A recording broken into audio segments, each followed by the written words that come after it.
Hello friends, welcome back to Janki coaching classes YouTube channel. तो मैं हूं आपका होस्ट और मेंटर आनंद राज। आज है 29 मई 2023। तो चलिए और बिना कोई देरी के हम लोग देखते हैं एजुकेशन में क्या कुछ अपडेट्स आए हुए हैं। उसके पहले अगर आप हमारे चैनल पर नए हैं तो हमारे चैनल को सब्सक्राइब कर लें और इस वीडियो को शेयर कर दें। तो चलिए बिना कोई देरी किए हम लोग आज की न्यूज़ देखते हैं। तो आज की जो सबसे पहली न्यूज़ है वो है अनुकंपा पर नियुक्ति, शिक्षा विभाग जारी करेगा अलग आदेश। क्या कहता है, नई नियमावली के फेर में फंसी आश्रितों की नियुक्ति, यानी सेवा काल में मृत नियोजित शिक्षकों के आश्रितों की अनुकंपा पर होनी है बहाली।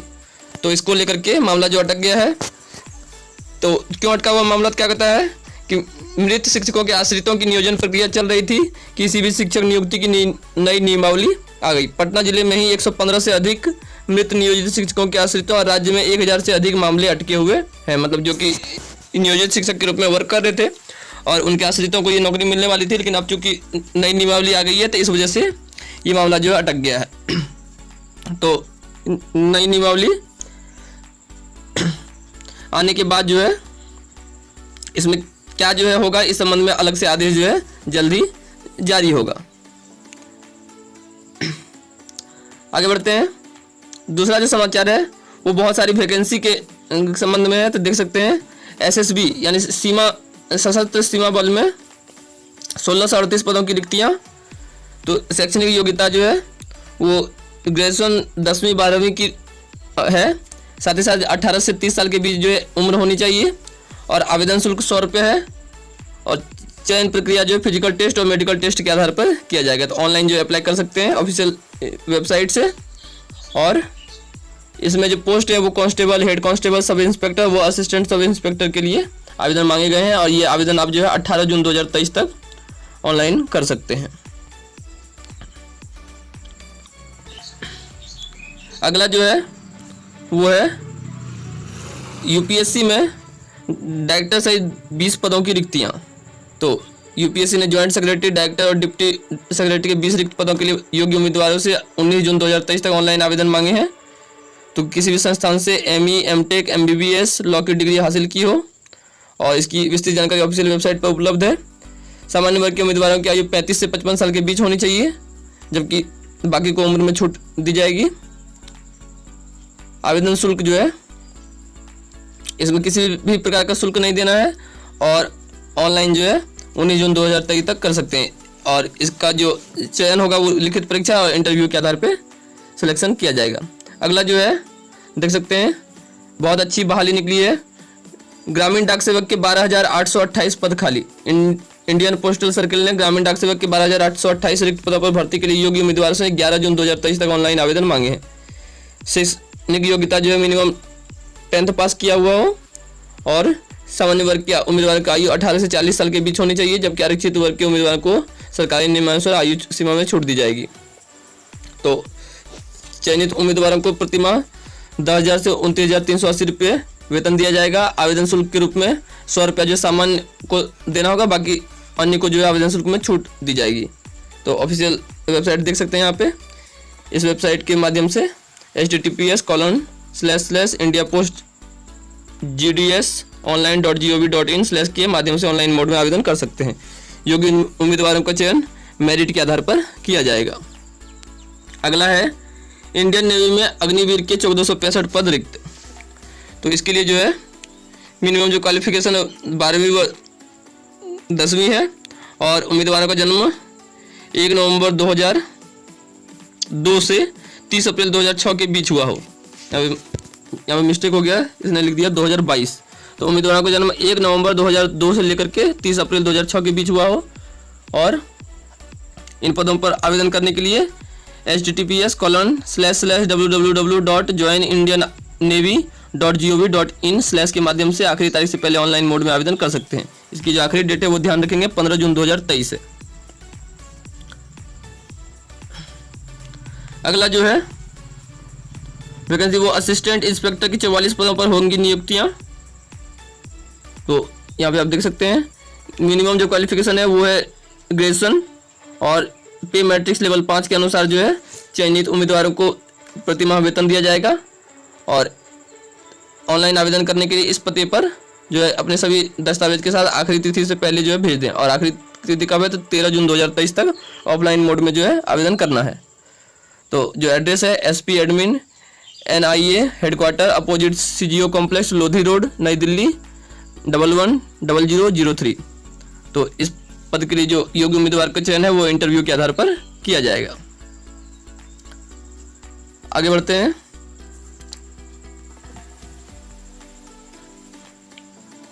और भी ऐसे बहुत सारे वैकेंसी हैं, 149, 176, 29। और ये एक बहुत ही अच्छी जो वैकेंसी है, इसकी आखिरी जो तारीख है 8 जून 2023 है, Uttar Pradesh university of medical sciences में। तो इसकी जो परीक्षा होगी वो 3 घंटे की परीक्षा होगी। इसमें हिंदी और अंग्रेजी दोनों भाषा से प्रश्न पूछे जाएंगे। हिंदी में ऑब्जेक्टिव सवाल होगा और प्रत्येक प्रश्न के लिए 4 विकल्प दिया जाएगा। शैक्षणिक योग्यता जो है BSc नर्सिंग की डिग्री हासिल की हुई होनी चाहिए। 18 से 30 साल के बीच उम्मीदवार की उम्र होनी चाहिए। और जो है आवेदन शुल्क सामान्य वर्ग के उम्मीदवार को 2360 रुपये देना होगा, जबकि आरक्षित वर्ग के उम्मीदवार को आवेदन शुल्क में छूट प्रदान की जाएगी। प्रति माह जो है 30,000 से लेकर के 1,20,000 रुपये प्रति माह वेतन दिया जाएगा। तो इस पद के लिए चयन प्रक्रिया जो है वो इंटरव्यू और कंप्यूटर बेस्ड टेस्ट के आधार पर किया जाएगा। आगे बढ़ते हैं अगले समाचार की ओर। अगला जो समाचार है UPSC से संबंधित, देख सकते हैं। PT 44,056 परीक्षार्थी ने रजिस्ट्रेशन किया था, मात्र 53% उम्मीदवार परीक्षा में शामिल हो सके। UPSC प्रीलिम्स, इस बार के प्रश्नों को समझने में करनी पड़ी अधिक मशक्कत, 90 के आसपास रह सकता है कट ऑफ। यानी कि क्वेश्चन जो है थोड़ा सा बताया जा रहा है कि क्वेश्चन को समझने में हेरफेर जो है हुआ है।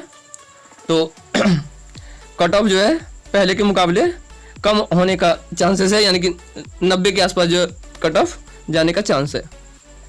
क्या कहता है? प्राचीन भारत से प्रश्नों की संख्या ज्यादा, अर्थशास्त्र से 21 प्रश्न आए और पर्यावरण सेक्शन से पूछे गए प्रश्न फैक्चुअल व कठिन प्रश्न। पर्यावरण से 10 प्रश्न थे, जबकि जीव विज्ञान और तकनीकी साथ साथ मिलाने पर इसकी संख्या लगभग 22 तक थी। अर्थशास्त्र के सेक्शन से लगभग 21 प्रश्न रहे, जो मूल रूप से करंट बेस्ड था। आयात निर्यात, सूक्ष्म लघु उद्योग, बैंकिंग, आपदा, स्वयं सहायता समूह, रिजर्व बैंक नीति आदि जैसे प्रश्न पहले पूछे जाते थे। इस सेक्शन में कमोबेश उसी प्रकार के प्रश्न थे। तो ये जो है UPSC का प्री का बात हुआ। अगला जो है शैक्षणिक शर्त, कक्षा 5-8 में अनुत्तीर्ण बच्चों की पुनः परीक्षा आज से होगी। तो जो बच्चे जो 5वीं और 8वीं कक्षा में उत्तीर्ण नहीं हो पाए थे फाइनल परीक्षा में, उन लोगों की आज से जो है फिर से परीक्षा हो रही है। तो पहली पाली में भाषा हिंदी, उर्दू, बांग्ला, द्वितीय पाली में अंग्रेजी, ऐसे ही 30 मई को प्रथम पाली में गणित, द्वितीय पाली में पर्यावरण विज्ञान या फिर सामाजिक विज्ञान होगा।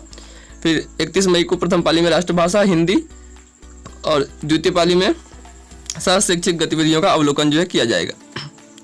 और CET B.Ed 2023 के संबंध में देख लीजिए, यहाँ पे नोटिफिकेशन है कि आज जारी होगी सेकंड मेरिट लिस्ट, कल से होगा नामांकन। B.Ed में 343 कॉलेजों में कुल 37,450 सीटें हैं।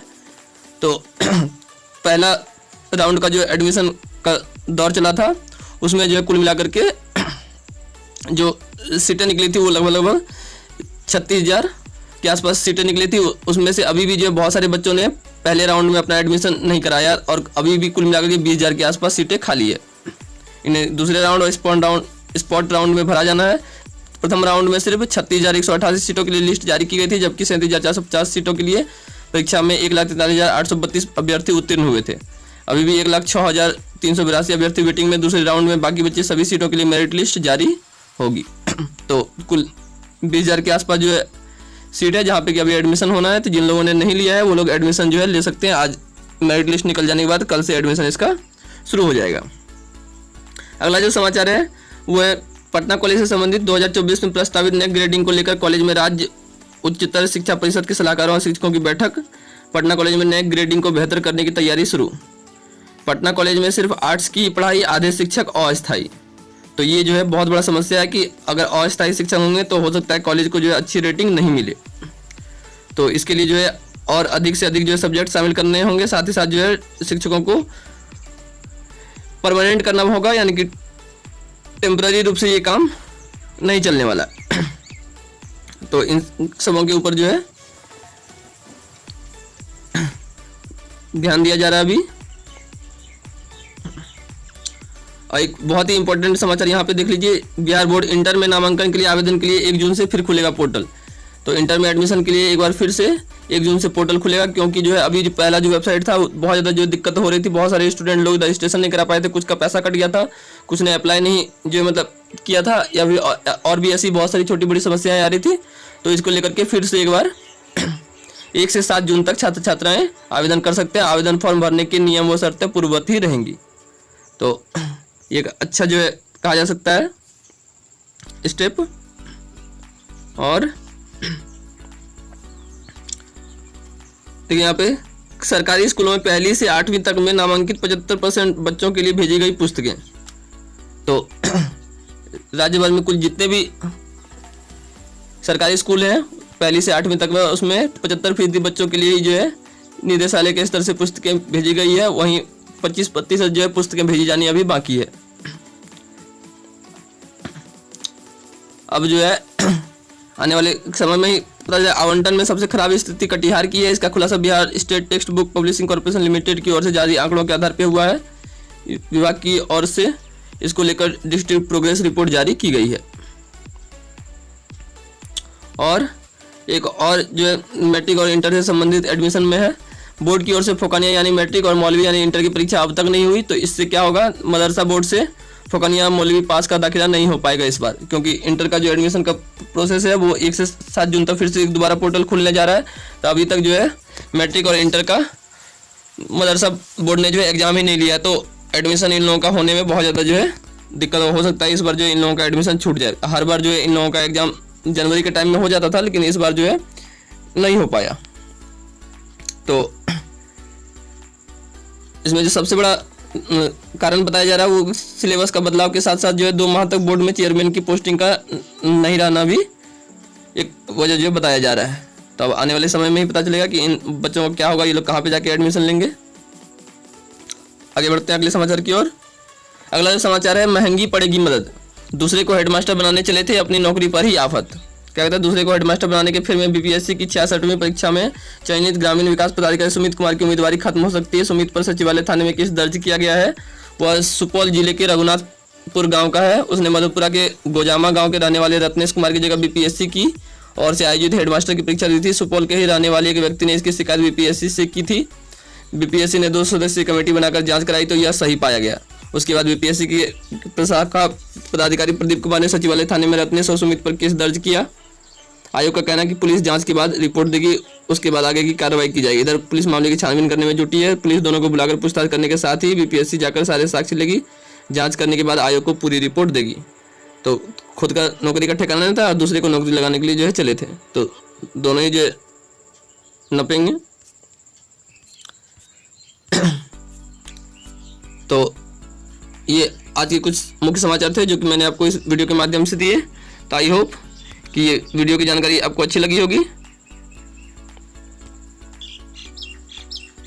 तो यदि इस वीडियो की जानकारी अच्छी लगी हो तो वीडियो को लाइक करें, और अगर आप हमारे चैनल पर नए हैं तो हमारे चैनल को सब्सक्राइब कर लें। मिलेंगे अगली वीडियो में, तब तक के लिए अपना ख्याल रखिए। Thank you.